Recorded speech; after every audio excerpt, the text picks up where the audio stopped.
أعوذ بالله من الشيطان الرجيم إن الذين فتنوا المؤمنين والمؤمنات ثم لم يتوبوا فلهم عذاب جهنم ولهم عذاب الحريق إن الذين آمنوا وعملوا الصالحات لهم جنات تجري من تحتها الأنهار ذلك الفوز الكبير۔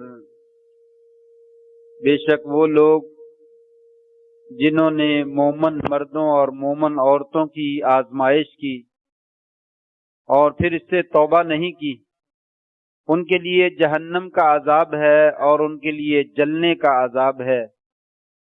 بلا شبہ وہ لوگ جو ایمان لائے اور نیک عمل کیے ان کے لیے باغات ہیں اور جنتیں ہیں جن کے نیچے سے نہریں چلتی ہیں، اور یہ یقیناً بہت بڑی وہ کامیابی ہے۔ نہایت عزت کے لائق سامعین محترم، بزرگوں، دوستوں، بھائیوں، معززات ماؤں، بہنوں اور بیٹیوں، پچھلے خطبہ جمعۃ المبارک میں ایک مومن لڑکے کا قصہ آپ کو بیان کیا تھا۔ اس میں سے چند حاصل ہونے والے فوائد ان کا تذکرہ کیا تھا۔ کچھ باتیں باقی تھیں اور بڑی مفید تھیں، مناسب سمجھا کہ آج بھی انہی باتوں کو مکمل کر لیا جائے اور کمپلیٹ کر لیا جائے۔ قصہ آپ نے سنا کہ پچھلے زمانے کا ایک بادشاہ تھا اور اس کا ایک جادوگر تھا جس کے بل بوتے پہ اس کی حکومت جاری اور ساری تھی۔ جادوگر فوت ہونے لگا یا اس کی عمر بڑی ہوئی تو اس نے کہا ایک لڑکے کو بھیجو تاکہ میں جادو اس کو سکھلا دوں۔ بادشاہ نے لڑکا مہیا کر دیا۔ آتے جاتے رستے میں راہب سے ملاقات ہوئی تو اس وقت کا جو دین اللہ تبارک و تعالیٰ کا دین تھا اس سے اس کی معرفت حاصل ہوئی، اور پھر ایک دن رستے میں لوگوں کے چوراہے میں ایک بہت بڑی بلا یا کوئی جانور اس نے رستہ روک دیا۔ بچے نے اللہ کا نام لے کر اس کو پتھر مارا، وہ ہلاک ہو گیا۔ اسے یقین ہو گیا کہ راہب کا دین وہ سچا ہے، چنانچہ وہ اسی دین کی تبلیغ کرنے لگا اور اللہ تعالیٰ سے دعا کر کے لوگوں کو شفا دینے لگا۔ بہت سارے لوگ مسلمان ہو گئے، بادشاہ کا وزیر بھی مسلمان ہو گیا، اور پھر جب بادشاہ کو پتا چلا تو اس نے پہلے وزیر سے پوچھا تیری آنکھیں کس نے واپس کی ہیں؟ اس نے کہا میرے رب نے کی ہیں۔ کہا تیرا رب کون ہے؟ کہا جو میرا بھی ہے اور تیرا بھی ہے۔ اس نے اسے مارا، پھر راہب کا پتا چلا، پھر بچے کا پتا چلا۔ سب لوگوں کو دین سے پیچھے ہٹانے کی کوشش کی لیکن کوئی بھی دین سے باز نہیں آیا، چنانچہ وزیر کو بھی اور اسی طریقے سے اس نے راہب کو بھی آرے کے درمیان رکھ کر چیر کر دو ٹکڑے کر دیا۔ بچے کو قتل کے منصوبے بنائے لیکن وہ کامیاب نہ ہو سکا۔ لڑکے نے خود ہی کہا اگر تم مجھے قتل کرنا چاہتا ہے تو پھر یہ طریقہ استعمال کرو، بسم اللہ ربی ھذا الغلام کہہ کر تیر مارو، میں فوت ہو جاؤں گا۔ اس نے ایسا ہی کیا۔ اس کا فوت ہونا تھا کہ ساری قوم وہاں سے اعلان آنے لگا آمنا برب ھذا الغلام، آمنا برب ھذا الغلام۔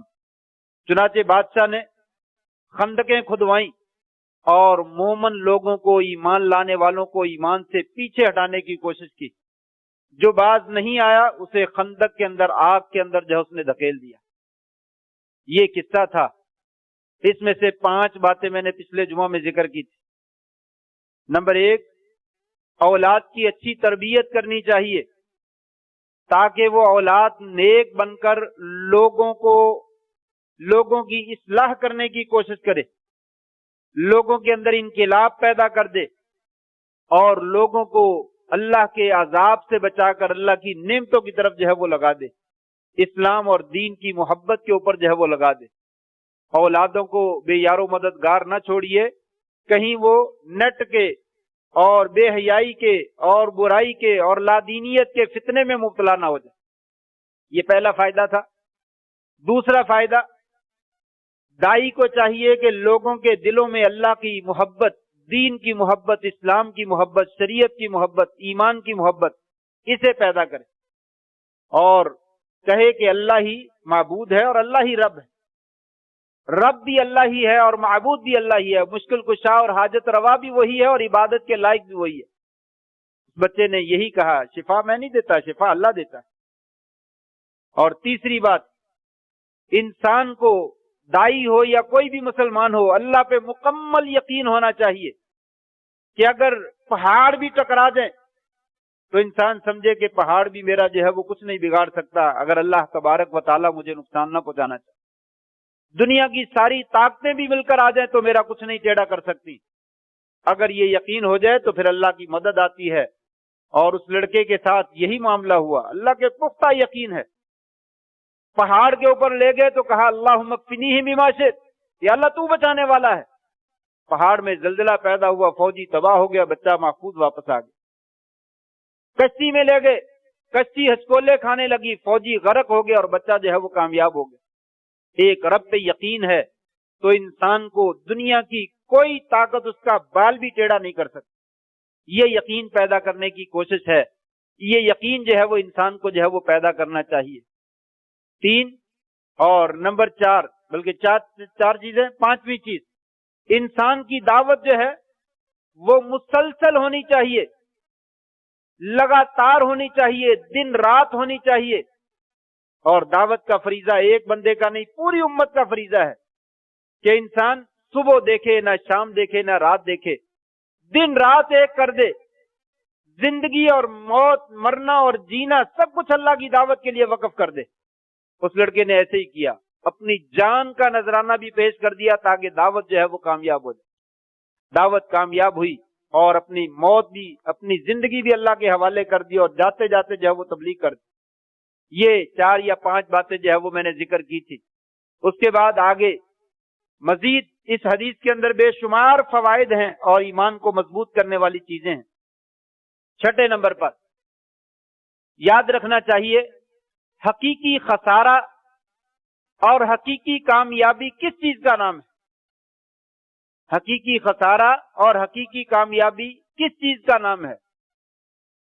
عام طور پہ انسان یہ سمجھتا ہے کہ خسارہ یہ ہے کہ انسان کی جان چلی جائے، خسارہ یہ ہے کہ انسان کا مال چلا جائے، خسارہ یہ ہے کہ انسان کی جگہ، زمین، اس کے اوپر قبضہ کر لیا جائے۔ حقیقت میں یہ خسارہ نہیں ہے، حقیقت میں یہ خسارہ نہیں ہے۔ خسارہ یہ ہے کہ انسان اپنے دین کو چھوڑ بیٹھے۔ دنیا کا مال چلا جائے تو کوئی خسارہ نہیں، ظاہری طور پہ خسارہ ہے، نقصان نظر آتا ہے۔ انسان کے جسم کے اوپر حرف آئے، انسان زخمی ہو جائے، انسان قتل کر دیا جائے، یہ خسارہ ہے، لیکن یہ حقیقی خسارہ نہیں ہے۔ حقیقی خسارہ یہ ہے کہ انسان کا دین چلا جائے، انسان اپنے دین کو چھوڑ بیٹھے، مرتد ہو جائے، انسان اپنی اساسیات کو ترک کر دے، جسے بنیاد پرستی کا طعنہ دیا جاتا ہے۔ مسلمانوں کو بنیاد پرست کہا جاتا ہے، یہ بنیاد کی پیروی کر، ٹھیک ہے، اس میں کون سی کو دو رائے؟ ہماری اساس اور بنیاد لا الہ الا اللہ اور محمد رسول اللہ کے اوپر رکھی گئی ہے، ہم اسے نہیں چھوڑ سکتے۔ جس نے اس اساس کو چھوڑ دیا وہ خسارہ پا گیا، وہ خسارہ پا گیا، وہ ناکام ہو گیا۔ یہ حقیقی خسارہ ہے، انسان اپنی ایڑیوں پہ پھر جائے۔ ہمیں بنیاد پرست کہا جاتا ہے، کیا دنیا والے خود بنیاد پرست نہیں ہے؟ یہ ہولی کھیلنے والے ہولی کو چھوڑنے کے لیے تیار ہیں؟ یہ برتھ ڈے منانے والے، چہلم منانے والے، یہ برتھ ڈے کو چھوڑنے کے لیے تیار ہیں؟ یہ عیسائی صلیب کی پوجا کرنے والے، یہ اپنی صلیب کو ترک کرنے کے لیے تیار ہیں؟ کوئی دنیا کا مذہب، نہ ہندوؤں کا، نہ عیسائیوں کا، نہ یہودیوں کا، اپنی بنیاد پرستی کو کبھی بھی چھوڑنے کے لیے تیار نہیں ہے۔ تو پھر مسلمانوں کو ان کو کیا تکلیف ہوتی ہے کہ مسلمانوں کو کہتے ہیں یہ بنیاد پرست؟ ہر مذہب میں، ہر قوم میں اپنی اپنی اساسیات ہیں، اپنے اپنے اصول ہیں، اپنے اپنے ضوابط ہیں، ان کے اوپر وہ قائم اور دائم ہے اور ان کو کبھی ترک کرنے کے لیے تیار نہیں۔ ہندو اپنے معبودوں کی پوجا کرتے ہیں، ان کو ترک کرنے کے لیے، چھوڑنے کے لیے تیار ہے؟ گائے کی پرستش کرتے ہیں اور اس کی تعظیم کرتے ہیں، اس کو چھوڑنے کے لیے تیار ہیں، یہ بنیاد پرستی نہیں ہے؟ اگر مسلمان اپنے کلمے کے اوپر قائم اور دائم رہتے ہیں تو انہیں کیوں تانا دیا جاتا ہے؟ اصل میں حقائق کو تبدیل کر کے لوگوں کو صرف اور صرف دین سے دور کرنے کی کوشش ہے کہ دین سے دور ہو جائے. نام اس کا جو ہے وہ غلط رکھ دیتے ہیں، بنیاد پرستی. انسان سمجھتا ہے بنیاد پرستی پتہ نہیں کیا چیز ہے. کیا بنیاد پرستی ہے؟ دین کو ماننا یہ بنیاد پرستی ہے. اس سے ہمیں کیوں پیچھے ہٹایا جا رہا ہے؟ فرمایا لوگوں، اس بچے کے قصے سے ہمیں یہ پتا چلتا ہے اپنے دین پر قائم رہنا چاہیے. اپنے دین کے اوپر حرف نہیں آنا چاہیے. ذات کے اوپر حرف آ جائے کوئی مسئلہ نہیں، مال کے اوپر حرف آ جائے کوئی مسئلہ نہیں، جگہ، مکان، ملک، کسی چیز کے اوپر حرف آ جائے کوئی مسئلہ نہیں ہے. اگر دین کے اوپر حرف آ گیا تو پھر سمجھیے کہ ناکامی. بے عین نہیں. اسی طرح کامیابی، اس کا صحیح مفہوم کیا ہے؟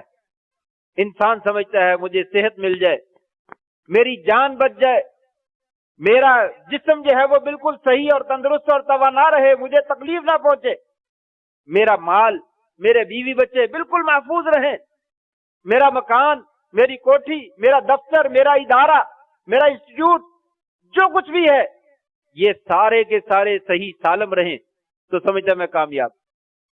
ٹھیک ہے، دنیاوی اعتبار سے یہ بھی کامیابی ہے، لیکن یہ حقیقی کامیابی نہیں ہے. یہ حقیقی کامیابی نہیں ہے. حقیقی کامیابی ہے کہ آپ کا دین باقی رہے.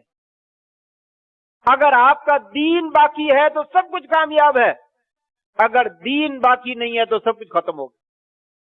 اس بچے نے یہی کہا، کچھ بھی ہو جائے، جان جاتی ہے چلی جائے، دین میرا باقی رہنا چاہیے، اللہ کا پیغام اور اللہ کا نام باقی رہنا چاہیے، اس کے اوپر آنچ نہیں آنی چاہیے. اس نے قربان کر دیا.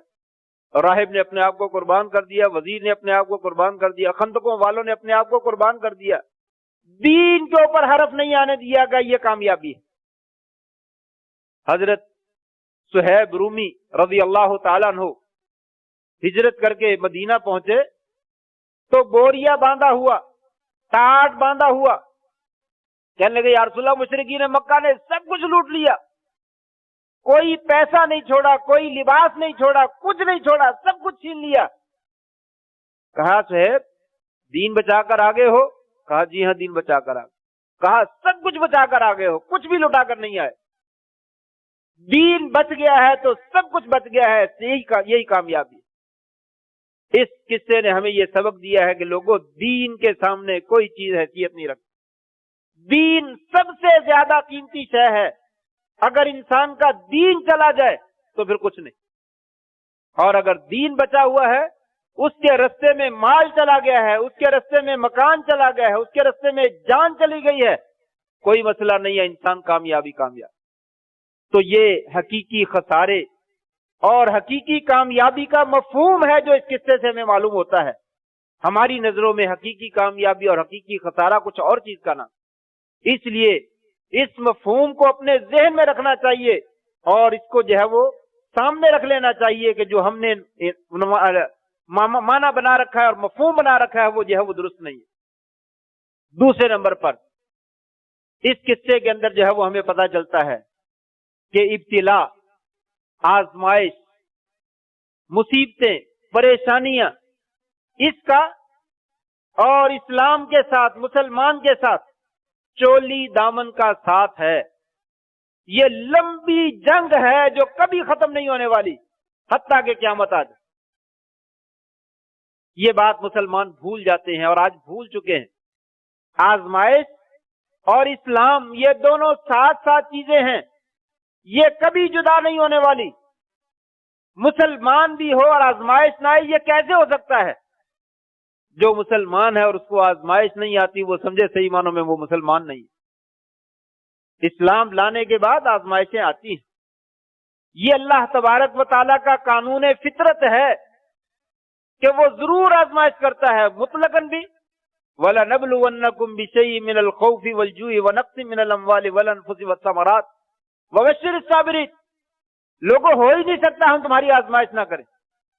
کبھی اولاد نہ دے کر، کبھی مال نہ دے کر، کبھی کھیتی باڑی اور باغات نہ دے کر، کبھی قحط سالی کر کے، ہر طرح سے ہم آزمائش کرتے ہیں، لیکن آپ جو ہے وہ صبر کرنے والوں کو جو ہے وہ بشارت دے دی، صبر کرنے والوں کو اللہ تعالیٰ جو ہے وہ کامیاب کر دے۔ آزمائشیں آتی رہتی ہیں، یہ عمومی آیت ہے، اور آگے اللہ تبارک و تعالیٰ نے واضح کر دیا ہم آزمائش کرتے ہیں تاکہ مومن اور منافق کے درمیان فرق ہو جائے، مجاہد اور غیر مجاہد کے درمیان فرق ہو جائے، اسلام کے ساتھ محبت رکھنے والے اور اسلام کے ساتھ عداوت کرنے والوں کے درمیان فرق ہو جائے۔ آزمائش ایک بھٹی ہے جس کے اندر سے سونا خالص کندن بن کر جو ہے وہ نکلتا ہے، آزمائش نہ ہو تو سونا جو ہے وہ خالص نہیں نظر آتا، اس کی میل کچیل جو ہے وہ نہیں نکلتی ہے۔ مومن کو خالص کیا جاتا ہے بھٹی کے اندر ڈال کر، اور بھٹی جو ہے وہ آزمائش کا نام۔ اس لیے اللہ تعالیٰ نے فرمایا ہم جو ہے وہ تمہاری وَلَنَبْلُوَنَّكُمْ حَتَّى نَعْلَمَ الْمُجَاهِدِينَ مِنْكُمْ وَالصَّابِرِينَ وَنَبْلُوَ أَخْبَارَكُمْ، ہم تمہاری ضرور آزمائش کریں گے حتیٰ کہ ہمیں تم سے پتا چل جائے کہ تم میں سے جہاد کرنے والے کون ہیں اور تم میں سے صبر کرنے والے کون ہیں اور تم میں سے بے صبرے کون اور تم سے جہاد سے بھاگنے والے کون۔ ہمیں تمہاری خبروں کا صحیح علم ہو جائے تم کیا کرتے ہو، یہ معلومات لوگوں کے لیے واضح کرنے کے لیے ہم تمہاری جو ہے وہ آزمائش ضرور کرتے ہیں۔ اور کہا ام حسبتم ان تدخلوا الجنۃ ولما یاتکم مثل الذین خلوا من قبلکم مستهم البأساء والضراء وزلزلوا حتی یقول الرسول والذین آمنوا معه متى نصر اللہ، کیا تم خیال کرتے ہو کہ تم جنت میں داخل ہو جاؤ گے، ایسے ہی داخل ہو جاؤ گے بغیر آزمائش کے؟ یہ کیسے ہو سکتا ہے؟ جنتیں آزمائش کے بغیر نہیں ملتی ہیں۔ پہلے لوگوں کو دیکھو کیسی کیسی تکلیفیں آئیں، اتنی اتنی پریشانی آئیں، وزلزلوا ہلا کر رکھ دیے گئے، حتیٰ کہ رسول اور ان کے ساتھ ایمان لانے والے لوگ یہ کہنے لگے اللہ کی مدد کب آئے؟ آروں کے درمیان رکھ کر چیر دیا گیا، لوہے کی کنگھیوں کے ساتھ جسم کو چھلنی کر دیا گیا۔ آزمائشیں آئیں۔ شیب ابی طالب میں نبی کریم صلی اللہ علیہ وسلم آپ کے ساتھ ایمان لانے والوں کو مصیبتیں نہیں آئی؟ بڑی آئی، پتے کھا کر گزارا کرنا پڑا، مشرکین مکہ نے مجبور کر دیا، چمڑے کھا کھا کر گزارا کیا، کھانے پینے کی کوئی چیز نہیں ملی۔ آپ صلی اللہ علیہ وسلم کے ہجرت پہ مجبور کر دیا، ہجرت حبشہ کی طرف، ہجرت مدینہ کی طرف، پتھر مار مار کے لہو لہان کیا۔ کون سا جرم ہے جو انہوں نے نہیں کیا؟ مسلمانوں کو جو ہے وہ ابتلا اور آزمائش کے اندر جو ہے وہ مبتلا کرنے کے لیے۔ کہا یہ کیسے ہو سکتا ہے جنت میں بھی چلا جاؤ اور آزمائے نہ گیا انسان؟ یہ تو آزمائشیں بہت ضروری ہیں۔ احسب الناس ان یترکوا ان یقولوا آمنا وهم لا یفتنون، کیا لوگوں نے یہ سمجھ رکھا ہے کہ ان کو چھوڑ دیا جائے گا بس وہ ایمان لے اور ان کی آزمائش نہیں ہوگی؟ ہم ضرور آزمائش کرتے ہیں، ہم سب لوگوں کی آزمائش کرتے ہیں، اور بالخصوص ایمان والوں کی اور اسلام والوں کی آزمائش جو ہے وہ ضرور کرتے ہیں۔ بچہ تو ہے ہی تھا، وہ تو دائی تھا، وزیر کی آزمائش ہو گئی، راہب جو صحیح طریقے پہ لگانے والا تھا اس کی آزمائش ہو گئی، اور جو لوگ ایمان لے آئے اس نے کھائیاں کھود ڈالی، اس نے خندقوں میں آگ جلا ڈالی اور ایک ایک کر کے ان کو آگ میں پھینکتا چلا گیا، ان کی آزمائش ہو گئی۔ کہا آزمائش ہونی ہے، اس لیے آزمائش سے نہ گھبراؤ، اپنے دین پہ قائم رہو، تمہاری کامیابی آزمائش نکل جائے گی، ختم ہو جائے گی۔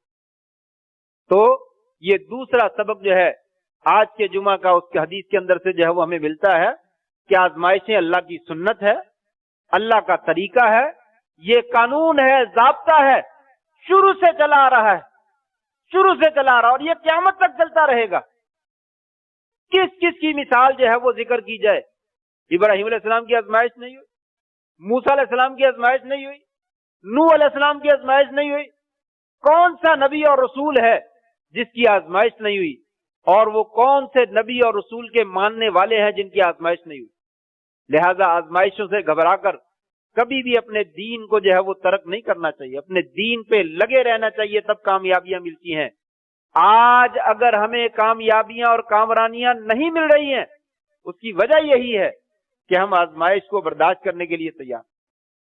میں یہ نہیں کہتا کہ آزمائش کا اللہ سے سوال کرنا چاہیے، آپ نے خود کہا آزمائشیں اللہ سے نہ مانگو، اللہ سے پناہ مانگو، لیکن جب کبھی آ جائے تو ڈٹ جاؤ، کوئی مسئلہ نہیں،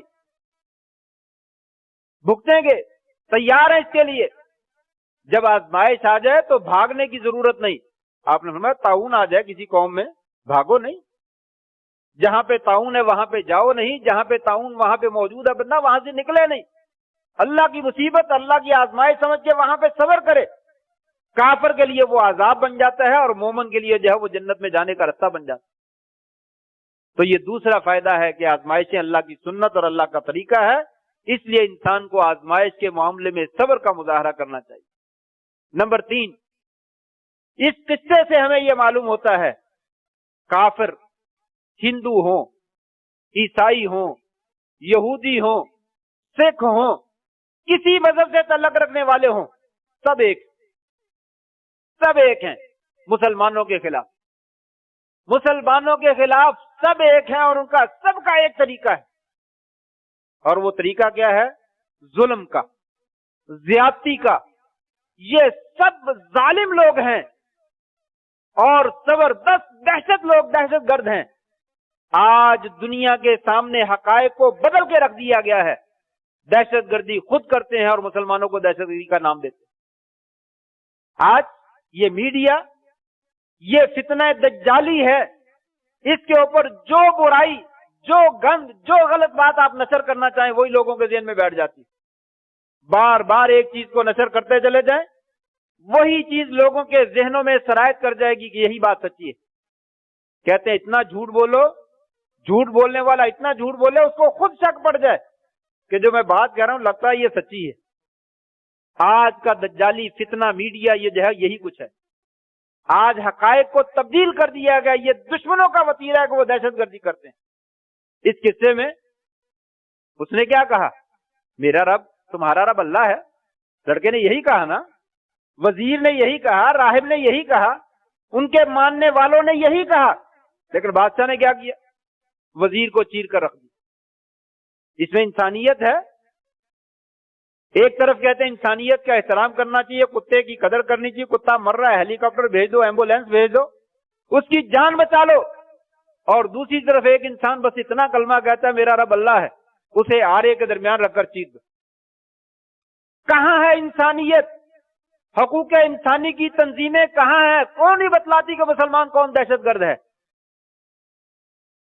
یہ غیر مسلم جو ہے یہ دہشت گرد ہے۔ آرے کے درمیان چیر کر رکھ دینا یہ دہشت گردی نہیں ہے؟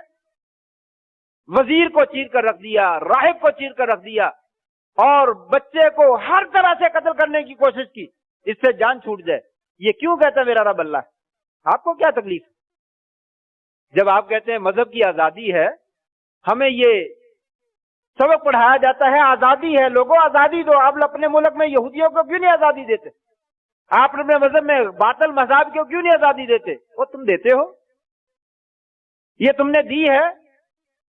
بچے کو ہر طرح سے قتل کرنے کا منصوبہ بنایا اور خندقیں کھود کر آگیں لگوائیں، اور آگوں میں نہ بچے کو دیکھا، نہ عورت کو دیکھا، نہ جوان کو دیکھا، نہ بوڑھے کو دیکھا، آگ میں دھکیل دیا۔ یہ ظلم اور بربریت نہیں ہے؟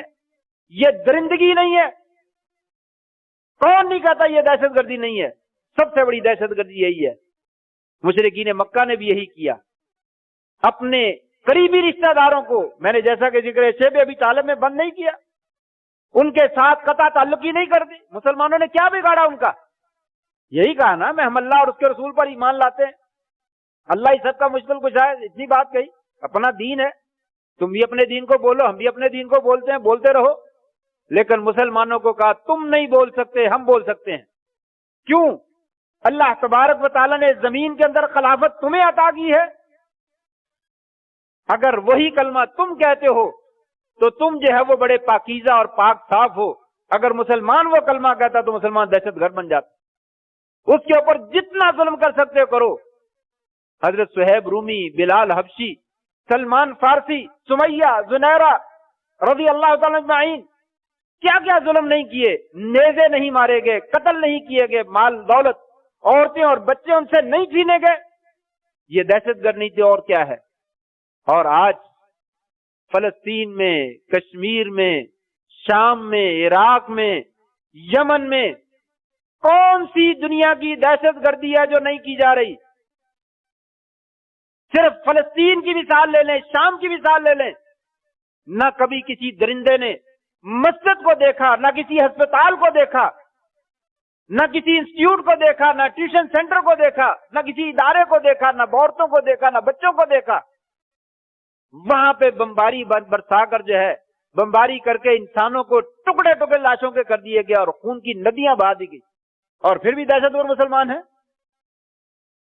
ہمیں سمجھ نہیں آتی، ہم جو ہے ہاں میں ہاں ملاتے ہیں، ہاں یہ مسلمان بھی کارروائیاں کرتے ہیں، اور جو کارروائی کرتے ہیں اس کو پکڑو، لیکن جو ادھر کارروائی کرتے ہیں ان کو نہ پکڑو۔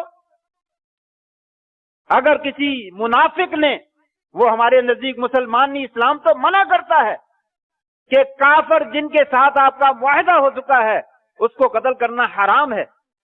اگر کوئی آدمی اس کو قتل کر دیتا ہے، اللہ تعالیٰ نے اس کے اوپر جنت بھی حرام کر رکھی۔ کسی کافر کو جن کے ساتھ معاہدہ ہے، اسلام قتل کی اجازت نہیں دیتا۔ ہمارا عمومی قاعدہ ہے، قانون ہے، ہماری شریعت ہے۔ اگر کوئی غیر مسلم اسلام کا لبادہ اوڑھ کر منافق بن کر کارروائی کرتا ہے تو اس کی کارروائی پہ سارے مسلمانوں کو ملزم بنا کر ان کے اوپر بمباری کر دینا، یہ انسانیت ہے؟ یہ انہی کے چیلے ہیں جو اس طرح کی کارروائیاں کرتے ہیں۔ ہمارا دین اسلام کو تھامنے والا مسلمان کبھی ایسی کوئی کارروائی نہیں کرتا۔ اس لیے ان کی درندگی ہے، ان کی دہشت گردی ہے، لیکن لبادہ جو ہے وہ اپنے اوپر پاکیزگی کا اور انسانیت کا اوڑھ کر جو ہے مسلمانوں کو جو ہے وہ دبا لگا دیا کہ یہ دہشت گرد۔ انا للہ و انا الیہ راجعون۔ تاریخ تو پڑھ کر دیکھیے، کون سا زمانہ ہے، کون سی تاریخ ہے، کون سا ملک ہے، کون سی جگہ ہے جہاں پہ عیسائیت نے، یہودیت نے، ہندو مت نے، سکھوں نے مسلمانوں کے اوپر ظلم نہیں کیا، بچوں کی لاشوں کو نیزوں کی انیوں پہ کھڑا نہیں کیا، عورتوں کی عزتوں کو تار تار نہیں کیا؟ وہ کون سا زمانہ ہے؟ ساری زندگی اور ساری تاریخ ان کی خون کی ندیوں سے بھری پڑی ہے، جو مسلمانوں کے خون سے جو انہوں نے بھری ہیں، اور پھر جو ہے وہ اسلام کو جو ہے وہ دہشت گردی کا تانا جو ہے وہ دیا جاتا ہے۔ یہ قصہ ہمیں بتلاتا ہے، یہ قصہ ہمیں بتلاتا ہے الکفر ملت الواحدہ۔ لوگوں، کفر دین اسلام کے خلاف ایک دین ہے سارے کے سارے، اور یہ سارے کے سارے ظالم ہیں اور سارے کے سارے درندے ہیں، کبھی بھی مسلمانوں کے بارے میں ذرہ برابر بھی لحاظ نہیں کرتے، اور ہر طرح کی انتہائی اخلاق سے گری ہوئی حرکت کرنے کے لیے جو ہے وہ تیار رہتے ہیں، اور مسلمانوں کو بڑی غلیظ ترین طریقے سے سزا دینے کے لیے جو ہے وہ تیار ہو جاتے ہیں۔ ذرا گوانٹانامو میں جا کر دیکھیے قیدیوں کے ساتھ کیا کیا گیا، عافیہ صدیقہ کے ساتھ کیا کیا گیا، کس کس کا ذکر کیا جائے۔ وہاں پہ انسانیت کا سر شرم سے زمین میں ڈوب جاتا ہے جب ان کی درندگیوں کے انسان ثبوت جو ہے وہ پڑھتا ہے اور ان کو دیکھتا ہے۔ یہ قصہ بتلاتا ہے کہ یہ کافر درندے ہیں، مسلمان درندے نہیں ہیں۔ اسلام انسانیت کا درس دیتا ہے، آپس میں پیار اور محبت کا درس دیتا ہے، اور دوسروں کے ساتھ بھی حسن سلوک کا حکم دیتا ہے۔ بتائیے اسلام کے قبضے میں غیر مسلم آئے ہوں تو ان کے ساتھ جو ہے وہ برا سلوک کیا گیا۔ اسلام نے فتح نہیں کی، جنگ بدر فتح نہیں ہوئی، خندق میں فتح نہیں ہوئی، صلح حدیبیہ میں ہو گئی، چلو فتح مکہ میں فتح نہیں ہوا، اس کے علاوہ بے شمار مسلمانوں نے جنگیں لڑی۔ جس طرح کی درندگی کا ثبوت یہ لوگ دیتے ہیں، مسلمانوں نے ایسے کیا؟ کوئی یہ ایک واقعہ بتلائیں کہ غیر مسلموں کی طرح مسلمانوں نے جو ہے وہ اور کافروں کی عورتوں کے ساتھ درندگی کا ثبوت دیا ہو، بچوں کے ساتھ درندگی کا ثبوت دیا ہو، لاشوں کے ٹکڑے کیے ہو، مسلے کیے ہو۔ کوئی ایک بھی مثال جو ہے وہ ہمیں نظر نہیں آتی۔ اس لیے یہ قصہ بتلاتا، مسلمانوں اپنی تاریخ پڑھو، اپنے حالات کو پڑھو اور سمجھو کہ دیکھو کیا ہو رہا ہے۔ دو چیزیں، نمبر ایک کہ حقیقی کامیابی کیا ہے اور ابتلا کیا چیز ہے، اور تیسری کافر جو ہے وہ مسلمانوں کے خلاف جو ہے وہ ایک۔ چوتھی بات وہ یہ ہے کہ اسلام کا غلبہ، اسلام کی دعوت، یہ مفادات پرستی کا نام نہیں ہے۔ اسلام کی دعوت مفادات کو قربان کرنے کا نام۔ اپنے مفادات کو قربان کر دیجئے، یہ دعوت کامیاب ہو جائے گی۔ اگر انسان مفادات کو قربان کرنے کے لیے تیار نہیں ہے، ہر طرح کا فائدہ لینے کے لیے آگے بڑھ جاتا ہے، تو پھر یہ اسلام کی دعوت آگے نہیں پھیل سکتی۔ اس بچے نے، اس نوجوان نے، اس وزیر نے، اس راہب نے